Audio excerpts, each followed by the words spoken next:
Hello, gorgeous souls, and welcome back to MeFirst Interpretative Life Coaching.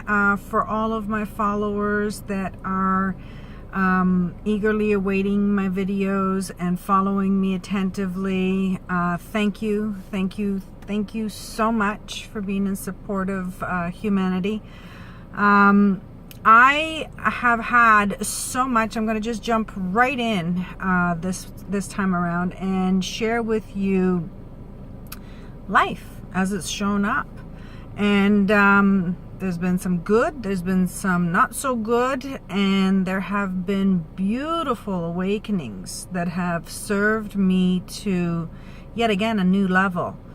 Understanding the whole concept of keeping myself active, like literally active.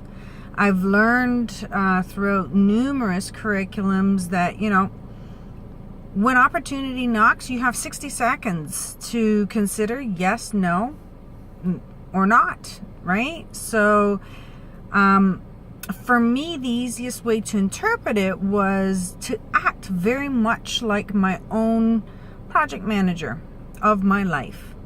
So my life, if I was to look down on a sheet of paper, was literally like a flowchart.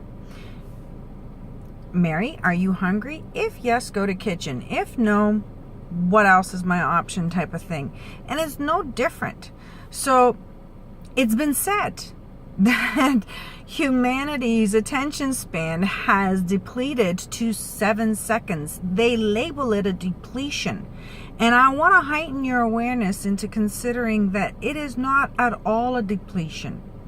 There is no such thing as an attention deficit. We should be operating, according to how I'm understanding it, instantaneously. Why? Because I'm fueled with energy. I am constantly on the go.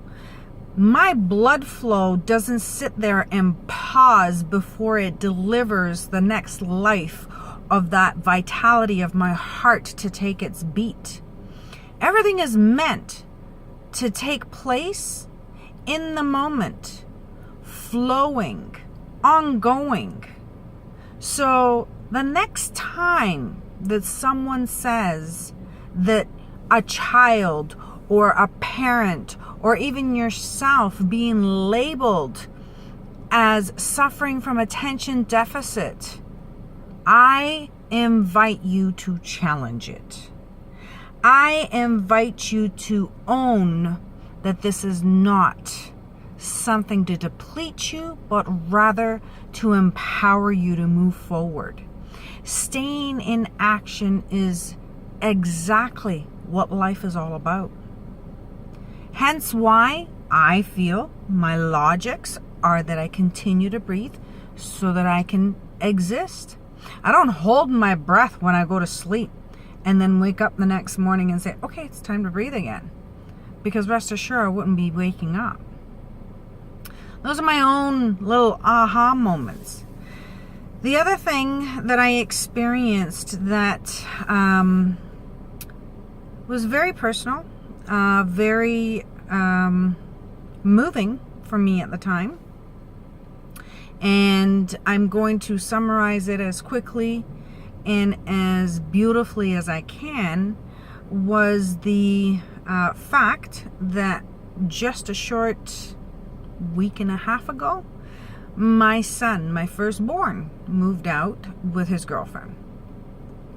And I have to share that in the past, if something of that nature was to have happened to me earlier on in life, I may have literally fallen into a deep depression that would have taken a month, 2 months, 6 months, a year to shake it off. And I share it with you today because I am so aware of and grateful of the work that I have done to fuel myself with a healthy spirit and soul.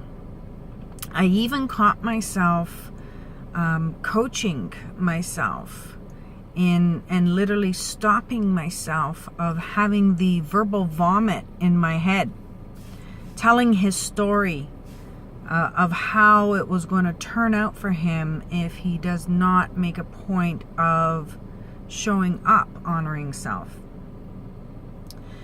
And I want to be clear, I absolutely adore the young woman that he's with. I've watched her grow up. I am aware that there are many, many life lessons that the two of them will have to experience. As they were living with me, the only thing I became present to is that the energy was not in alignment with whom I have become. And that I needed to honor self and speak of that. The beautiful thing is that I literally made a point of bringing forward a lesson that my son had taught me many, many moons ago. And this was when we were in discussion of him considering what he needed to do with his life with respect to transitioning from high school to university, whatever the discussion was at the time. And I remember sharing with him that, son, I had like 3 part-time jobs and I was putting myself through private school, getting prepared for what was next. And he very passively said to me, Mom, that's your life. That's not mine. Initially, it was like a kick in the teeth, because on a parental, and I'm going to use this term loosely, on a parental ego, you turn around and you just want to like take your kids by the shoulders and go, what are you talking about? Like, God, in my days, it would have been boom. Not that it was a great thing, but it would have been, I would have been put in my place and said, no, you're doing this and that's that, right? And I sat back and I said with such tranquility, you know what, son? You're absolutely right. This is your life.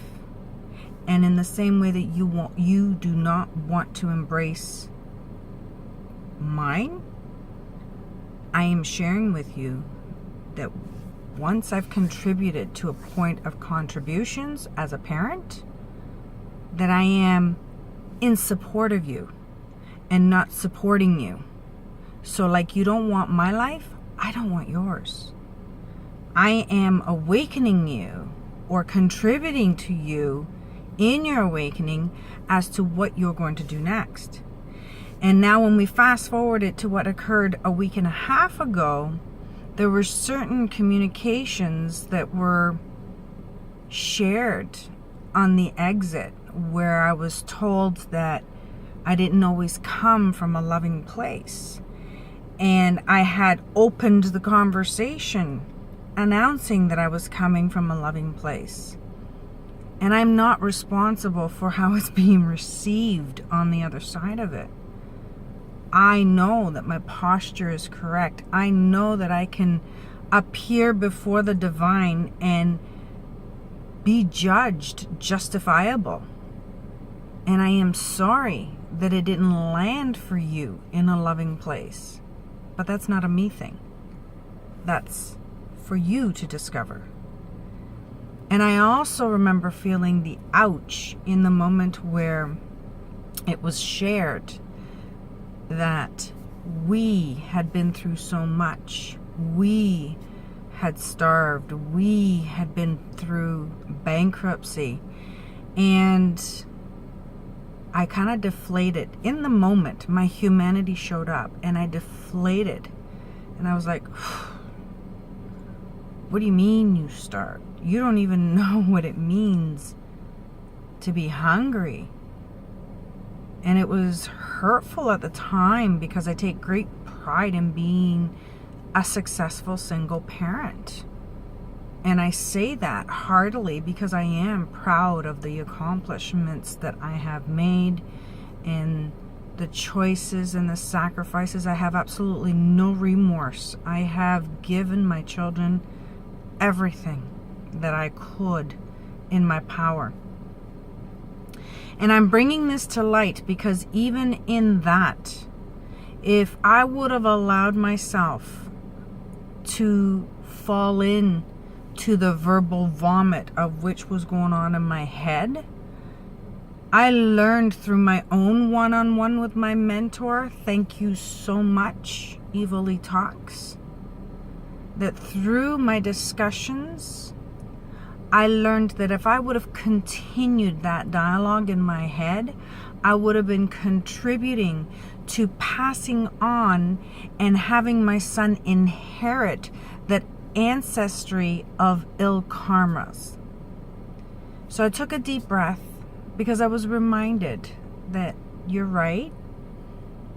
He didn't go hungry, and it was your bankruptcy, not his.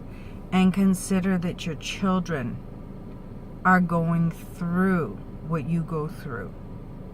We just never take the time as parents to bring them in because we're so busy in our own emotions. That's what I heard in my one-on-one.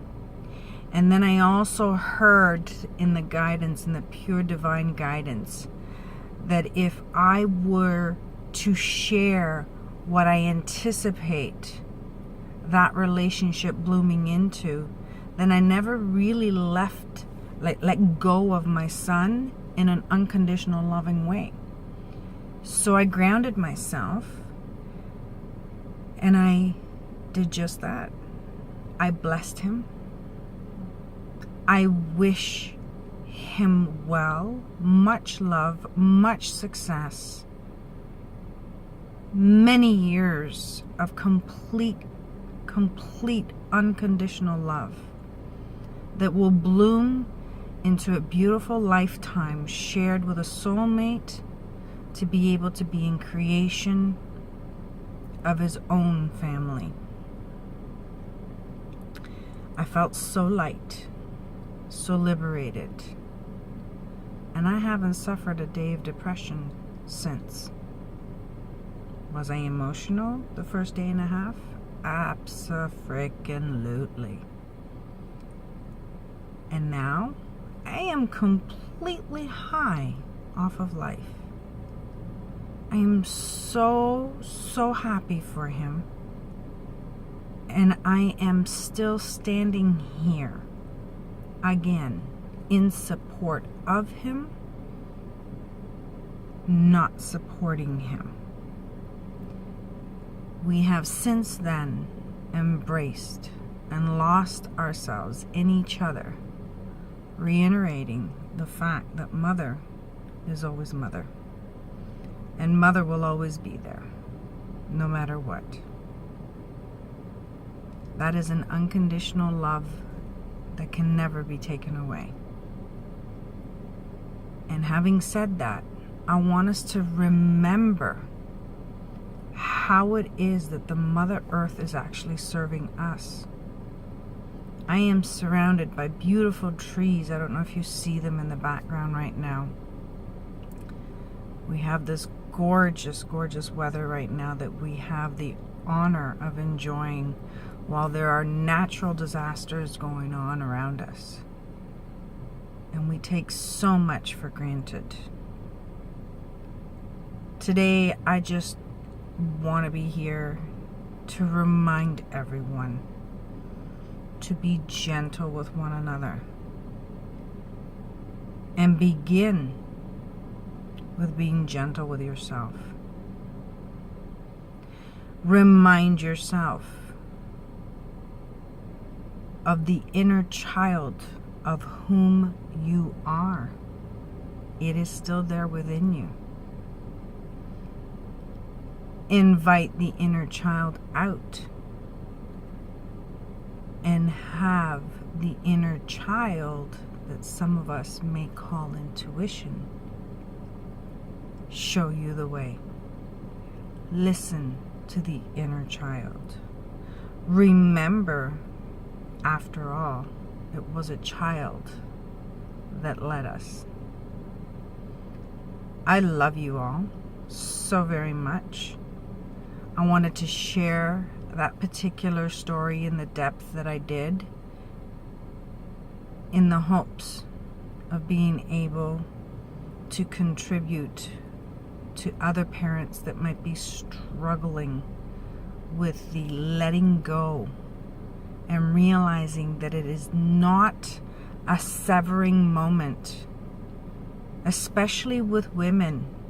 Remember, I used to say this to my children in joking, it is an umbilical cord, not a bungee cord. Go, fly, be free, live life.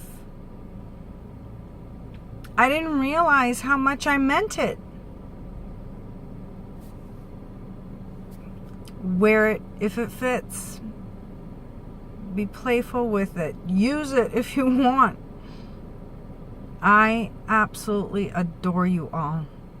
I really hope that in this share, in the life as I know it, it speaks to you on an intimate level, that it can contribute to you as powerfully as it has for me. Until we meet again. Ciao.